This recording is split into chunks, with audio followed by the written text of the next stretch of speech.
अस्सलाम वालेकुम, कैसे हैं आप सब। तो आज हम स्टार्ट करने जा रहे हैं एक्सरसाइज 9A का क्वेश्चन नंबर 6। तो मेरे पास ये थिंक न्यू सिलेबस मैथमेटिक्स की बुक 1 है और उसका ये चैप्टर नंबर 9 चल रहा है। मैंने इस चैप्टर के नेम से एक सेपरेट प्लेलिस्ट बनाई हुई है, उसका लिंक भी नीचे डिस्क्रिप्शन में दिया हुआ है ताकि आप लोगों को इस चैप्टर से रिलेटेड तमाम सॉल्यूशंस एक जगह पर आसानी से इसी प्लेलिस्ट पे मिल सकें।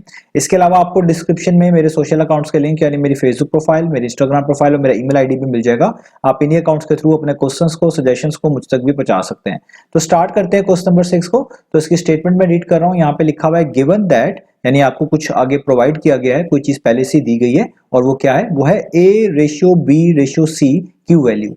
तो आपको बेसिकली यहाँ पर तीन आप कह लें नंबर्स हैं जिनको A, B और C के साथ यहाँ पर नेम किया गया है और इन तीनों नंबर्स की जो रेशियो है वो आपको यहाँ पर प्रोवाइड की गई है। तो यहाँ पे आप देख सकते हैं A/B/C किसके इक्वल है, 75/120/132।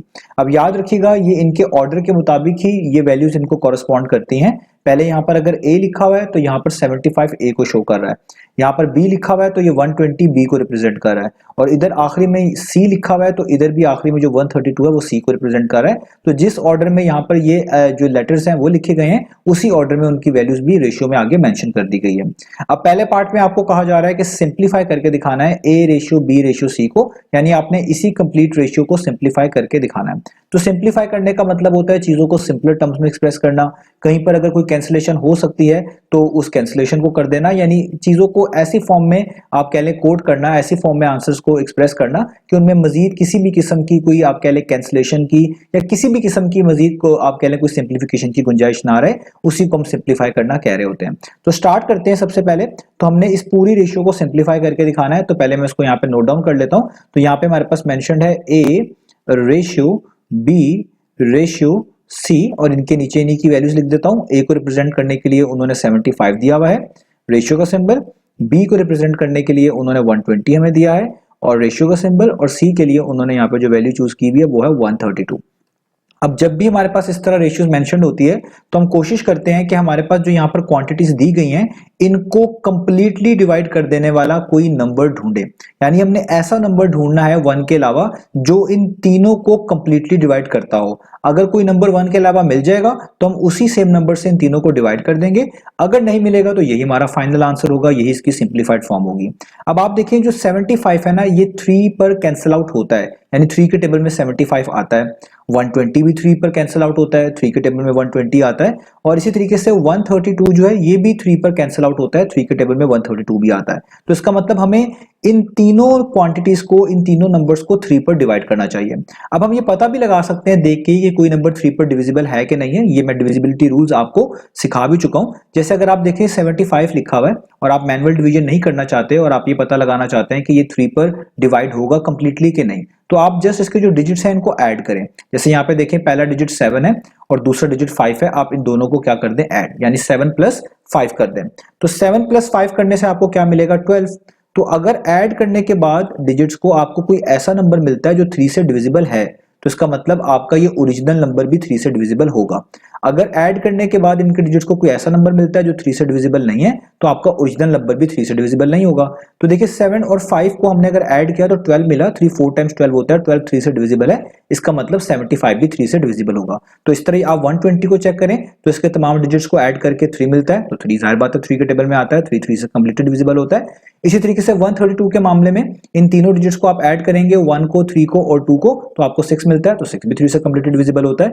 तो इसका मतलब इन तमाम नंबर्स के डिजिट्स को ऐड करने से ऐसा नंबर मिलता है जो 3 के टेबल पर आता है, 3 से डिविजिबल होता है कंप्लीटली। तो इसका मतलब ये नंबर्स भी 3 से कंप्लीटली डिविजिबल होंगे। तो इस तरह डिविजिबिलिटी रूल्स की मदद से भी आप इनको आसानी से पहचान सकते हैं। तो अब क्योंकि हमें पता चल गया कि तीनों के तीनों नंबर 3 से कंप्लीटली डिविजिबल हैं तो हम इन सबको 3 से डिवाइड करने जा रहे हैं। तो 75 को भी मैं 3 से डिवाइड कर दूंगा, ये जो आपके पास रेशियो के बाद 120 लिखा हुआ है इसको भी मैं 3 से कंप्लीटली डिवाइड कर दूंगा, और ये जो 132 लिखा हुआ है इसको भी मैं 3 से डिवाइड कर दूंगा। तो एक ही ऐसा आपने नंबर ढूंढना होता है जो आपके इन तमाम क्वांटिटीज को कंप्लीटली डिवाइड करता हो। अब आपने देखना है 75 जो है 3 के टेबल में कहां पे आता है, ये आप डिवीजन करके भी निकाल सकते हैं। 3 1 टाइम्स 3 होता है और 3 25 टाइम्स कितना होता है, वो होता है 75। तो यहाँ पे आप लिख लें 25।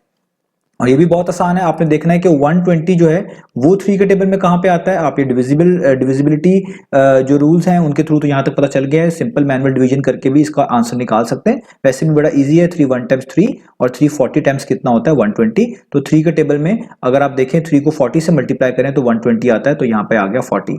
आगे रेशियो का सिंबल, और आखिरी में आपने 132 को 3 पे डिवाइड करना है, तो 3 के टेबल में 132 आता है 44 टाइम्स, 3 1 टाइम्स और 3 44 टाइम्स। तो आपके पास कितना आ गया 132, 344 टाइम 132 आ गया, तो नीचे मैंने इसलिए 44 लिख दिया।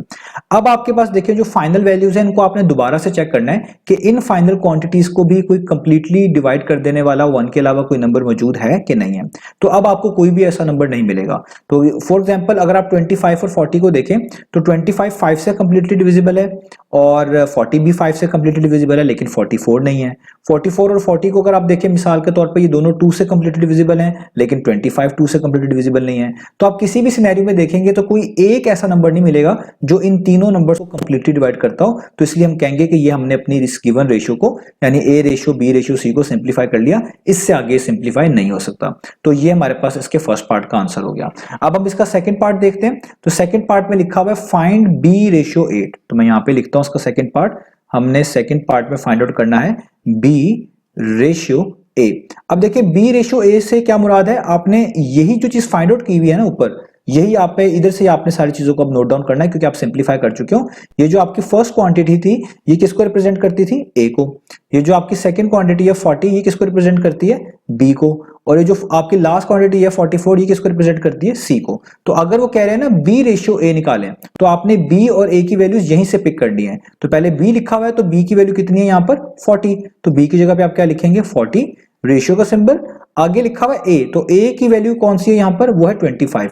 ए को कौन रिप्रेजेंट कर रहा है 25, तो ए की जगह पे आप क्या लिख देंगे 25। अब आपने जस्ट इन दोनों क्वांटिटीज को सॉल्व करना है। मेथड वही है, कोई ऐसा नंबर ढूंढे जो इन दोनों को कंप्लीटली डिवाइड कर दे जिससे ये दोनों नंबर्स कंप्लीटली डिविजिबल हो 1 के अलावा। तो आप देख सकते हैं किसी भी नंबर का लास्ट डिजिट 5 या 0 हो वो हमेशा 5 से जो है लाजमी कंप्लीटली डिविजिबल होता है। तो इसलिए हम इन दोनों को 5 पर ही जो है डिवाइड करने जा रहे हैं क्योंकि दोनों 5 से कंप्लीटली डिविजिबल है। तो 40 को भी 5 से डिवाइड करूंगा और 25 को भी 5 से डिवाइड करूंगा। ये बहुत आसान है, 5 1 टाइम्स 5 और 5 8 टाइम्स 40।